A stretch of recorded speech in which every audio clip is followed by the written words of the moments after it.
ಅಭಿಪ್ರಾಯಗಳನ್ನ ಎಲ್ಲರೂ ಹೇಳ್ತಾ ಹೋದ್ರೆ ಕೂತ್ಕೊಂಡು ಕೇಳೋರಿಗೂ ಬೋರ್ ಆಗ್ತದೆ. ಹಿಂದೆ 2021ರಲ್ಲಿ ಈ ಹೋರಾಟಕ್ಕೆ ಚಾಲನೆ ಆಗಿದೆ, ರಸ್ತೆ ತಡೆ ಆಗಿದೆ. ಬೆಂಗಳೂರಿನಲ್ಲಿ ಚಿತ್ರಕಲಾ ಪರಿಷತ್ನಲ್ಲಿ ಶಾಸಕರ ಸಭೆಗಳು ಆಗಿದೆ.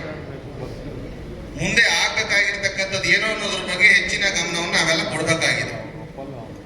ಹರತಾಳ ಹಾಲಪ್ಪನವರ ಅಧ್ಯಕ್ಷತೆಯಲ್ಲಿ ಸ್ವಾಮಿರಾಯರು ಮತ್ತೆ ಮುಲೆಗದ್ದೆ ಸ್ವಾಮೀಜಿಯವರ, ಅರ್ಗಾಗ ನಾರಾಯಣರವರ ಎಲ್ಲರದು ಸಭೆ ನಡೆದ ನಂತರ ಚಿತ್ರಕಲಾ ಪರಿಷತ್ನಲ್ಲಿ BL ಶಂಕರ್ ಅವರು, ಬೋಪಯ್ಯನವರು ಅವರೆಲ್ಲ ಅಭಿಪ್ರಾಯ ಕೊಟ್ಟಿರ್ತಕ್ಕಂಥದ್ದು ಜನಸಂಖ್ಯೆ ಆಧಾರದ ಮೇಲೆ ಮಾಡಲಿಕ್ಕೆ ಅವಕಾಶ ಇದೆ.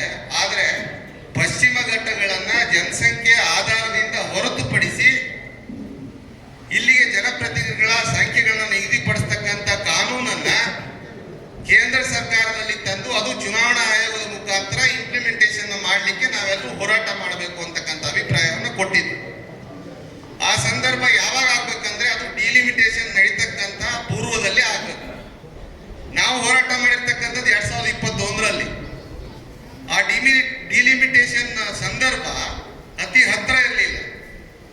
ಆ ಡಿಲಿಮಿಟೇಷನ್ ನಡೀತಕ್ಕಂಥ ಸಂದರ್ಭದಲ್ಲಿ ಮಾಡತಕ್ಕಂಥ ಹೋರಾಟ ರಾಜ್ಯ ಸರ್ಕಾರ ಮತ್ತು ಕೇಂದ್ರ ಸರ್ಕಾರದ ಗಮನ ಸೆಳೀಲಿಕ್ಕೆ ಮಾಡ್ತಕ್ಕಂಥ ಹೋರಾಟ ಅವಾಗ ಒಳ್ಳೇದಾಗ್ತದೆ.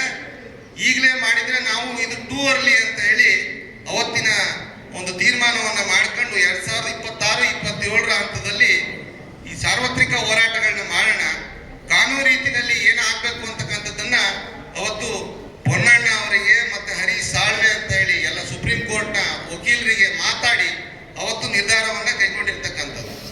ಮುಂದುವರೆದ ಭಾಗವಾಗಿ ಈಗ ಇಲ್ಲಿ ಜನರ ಮತ್ತೆ ಈ ಸರ್ಕಾರದ ಗಮನ ಸೆಳೀಲಿಕ್ಕೋಸ್ಕರ ಹೋರಾಟ ಮಾಡೋದ್ರ ಜೊತೆಗೆ ಆಗ್ಬೇಕಾಗಿರ್ತಕ್ಕಂಥದ್ದು ಪಶ್ಚಿಮ ಘಟ್ಟ, ಇಲ್ಲಿಂದ ಏನು ಗುಜರಾತ್ವರೆಗೆ ನಾವು ಹಬ್ಬಿದೆ, ಆ ಪಶ್ಚಿಮ ಘಟ್ಟದಲ್ಲಿ ಇರ್ತಕ್ಕಂಥ ಜನಸಂಖ್ಯೆ ಆಧಾರಿತ ಏನು ಕ್ಷೇತ್ರ ವಿಂಗಡಣೆ ಇದೆ ಅದು ಇಲ್ಲಿಗೆ ಸಾಧುವಲ್ಲ. ಅದರಿಂದ ಯಾವ ರೀತಿ ನಮಗೆ ತೊಂದರೆ ಆಗ್ತದೆ ಅಂತಕ್ಕಂಥದ್ದನ್ನ ಆ ಸಭೆಯನ್ನ ಬೆಂಗಳೂರಿನಲ್ಲಿ ನಡೆಸಿ ಇಲ್ಲಿರ್ತಕ್ಕಂಥ ಸಂಸದರು, ಶಾಸಕರು, ಯಾವುದೇ ಪಕ್ಷದವರು ಇರಲಿ ಅವರೆಲ್ಲರನ್ನು ಕರೆದು ಆಗ್ತಕ್ಕಂಥ ತೊಂದರೆಗಳನ್ನ ಮನವರಿಕೆ ಮಾಡ್ತಕ್ಕಂಥದ್ದು ಕೇಂದ್ರ ಸರ್ಕಾರದ ಮುಂದೆ, ಸಂಸದೀಯ ಸಚಿವರ ಮುಂದೆ ಮನವರಿಕೆ ಮಾಡ್ತಕ್ಕಂಥದ್ದು ಅತ್ಯಂತ ಮಹತ್ವದ ಕಾರ್ಯ. ಯಾಕೆ ಅಂತ ಹೇಳಿದ್ರೆ ಇಲ್ಲಿ ನಮಗೆ ಜನಸಂಖ್ಯೆ ಆಧಾರದ ಮೇಲೆ ಕೊಟ್ಟಿರ್ತಕ್ಕಂಥ ಕ್ಷೇತ್ರ ವಿಸ್ತೀರ್ಣ ಜಾಸ್ತಿ ಇದೆ, ಜನ ಕಡಿಮೆ ಇದೆ. ಉದಾಹರಣೆಗೆ ರಿಪೀಟ್ ಆಗೋದು ಬೇಡ, 28 ಜನ ಶಾಸಕರಿದ್ದಾರೆ ಅಂದ್ರೆ ಅಲ್ಲಿಗೆ ಎಷ್ಟು ಅನುದಾನ ಹೋಗ್ತದೆ? ಕೇವಲ ಒಂದು ಶಾಸಕರಿಲ್ಲ, ನಮಗೆ ಅರ್ಧ ಶಾಸಕರ ಕ್ಷೇತ್ರ ನಮ್ದು. ಇದಕ್ಕೆ ಎಷ್ಟು ಅನುದಾನ ಬರ್ತದೆ ಅಂತಕ್ಕಂಥದ್ದನ್ನ ಆ ಒಂದು ಸಮಿತಿಯಲ್ಲಿ ಸಭೆ ನಡೆದಾಗ ಮನವರಿಕೆಯನ್ನ ಮಾಡಿ ಇದಕ್ಕೆ ಕೇಂದ್ರ ಸರ್ಕಾರದಲ್ಲಿ ನಮ್ಮ ಸಂಸದರು ಮತ್ತೆ ಇಲ್ಲಿರ್ತಕ್ಕಂಥ ಶಾಸಕರ ಸಭೆ ಮಾಡಿದ್ರೆ ಯಾವ ಕೋರ್ಟಿಗೆ ಹೋಗುವಂತ ಅಗತ್ಯ ಇಲ್ಲ, ಕೋರ್ಟಿಗೆ ಹೋಗೋ ಅವಕಾಶನೂ ಇಲ್ಲ. ಇದಕ್ಕೆ ಏನಂದ್ರೆ ಕಾನೂನಾತ್ಮಕವಾಗಿ ನಮಗೆ ಏನಂದ್ರೆ ಆ ಡಾಕ್ಯುಮೆಂಟ್ಸ್ ತಯಾರಿ ಮಾಡಕ್ಕೆ ನಮಗೆ ವಕೀಲರ ತಂಡ ಬೇಕು. ಚುನಾವಣಾ ಆಯೋಗ ನಮ್ಮ ಸರ್ಕಾರ ಡಿಲಿಮಿಟೇಷನ್ ಮಾಡಿಕೊಡ್ತದೆ, ಅದನ್ನ ಮಾತ್ರ ಚುನಾವಣಾ ಮಾಡೋದು ಅಷ್ಟೇ ಕೆಲಸ. ಅದ್ರದ್ದು ಚುನಾವಣಾ ಆಯೋಗ ಇಷ್ಟು ನಂಬರ್ ಇರಬೇಕು ಅಂತ ಹೇಳೋ ಹಕ್ಕಿಲ್ಲ ಚುನಾವಣಾ ಆಯೋಗಕ್ಕೆ. ಹಾಗಾಗಿ ಈ ಕ್ರಿಯೆಯನ್ನ ಅತ್ಯಂತ ಶೀಘ್ರವಾಗಿ 28ಕ್ಕೆ ಕ್ಷೇತ್ರ ವಿಂಗಡಣೆ ಆಗದೆ ಹೋದ್ರೂ ಚುನಾವಣೆ ಆಗ್ತದೆ.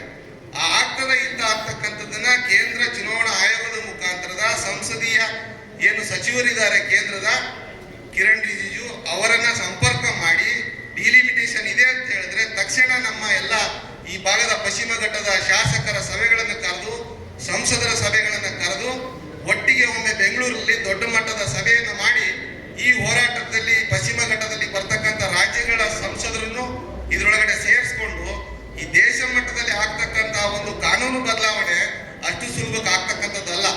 ಆ ರೀತಿಯ ಪ್ರಯತ್ನವನ್ನ ನಮ್ಮ ನಾಯಕರುಗಳು ಅದನ್ನ ಮುಂಚೂಣಿಯಲ್ಲಿ ತಗೊಂಡು ಮಾನ್ಯ ಸಂಸದರ ಗಮನದಲ್ಲೂ ಇದೆ, ರಾಘವೇಂದ್ರ ಅವರ ಗಮನದಲ್ಲಿದೆ. ಬಹಳ ಹಿಂದಿಂದನೂ ಕೂಡ ಹರತಾಳ ಹಾಲಪ್ಪನವರು ಇದರಲ್ಲಿ ಸುಮಾರು ಸಭೆಗಳನ್ನು ಕೂಡ ಮಾಡಿದ್ದಾರೆ. ಹಾಗಾಗಿ ಸ್ವಾಮೀಜಿಯವರ ನೇತೃತ್ವದಲ್ಲಿ ನಾವು ಯಾಕೆ ಮಾಡ್ಬೇಕು ಅಂತ ಹೇಳಿದ್ರೆ ಪಕ್ಷಾತೀತವಾಗಿ ಯಾವ್ದೋ ಒಂದಿನ ನಾನು ಸಭೆ ಕರೆದೆ ಅಂತ ಹೇಳಿದ್ರೆ ಅವ್ನು BJP ಕರೆದೇನೆ ಅಂತ ಸಭೆಗೆ ಬರೋದಿಲ್ಲ. ಇನ್ಯಾರೋ ಕಾಂಗ್ರೆಸ್ ಅವರು ಫೋನ್ ಮಾಡಿದ್ರೆ ಇಲ್ಲಪ್ಪ ಕಾಂಗ್ರೆಸ್ ಲೀಡರ್ಶಿಪ್ ಅಂತ ಮತ್ತೊಬ್ರು ಬರೋದಿಲ್ಲ.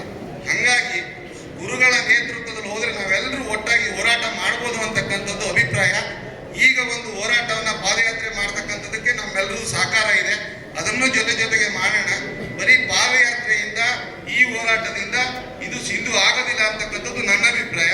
ಬೆಂಗಳೂರಿನಲ್ಲಿ ನಡೀತಕ್ಕಂಥ ಸಭೆಯ ತಯಾರಿಯನ್ನ ಅತ್ತಾಳ್ ಆಲಪ್ಪನವರು, ಬೇಳೂರು ಗೋಪಾಲಕೃಷ್ಣ ಅವರು ಮತ್ತೆ ನಮ್ಮ ರಾಘವೇಂದ್ರ ಅವರು ಎಲ್ಲರೂ ಕೂಡ ಅತ್ಯಂತ ಮುತುವರ್ಜಿ ವಹಿಸಿ ಮುಂದಿನ ದಿನಗಳಲ್ಲಿ ಮಾಡಬೇಕು ಅಂತ ಹೇಳಿ ಅವರಿಗೆ ನಾನು ಅದನ್ನು ಒತ್ತಾಯ ಮಾಡ್ತೇನೆ. ಅದಕ್ಕೆ ನಮ್ಮ ಕ್ಷೇತ್ರದ ಎಲ್ಲ ಸಾರ್ವಜನಿಕರ ಬೆಂಬಲ ಇದೆ ಅಂತಕ್ಕಂಥದ್ದು ನನ್ನ ಅಭಿಪ್ರಾಯ.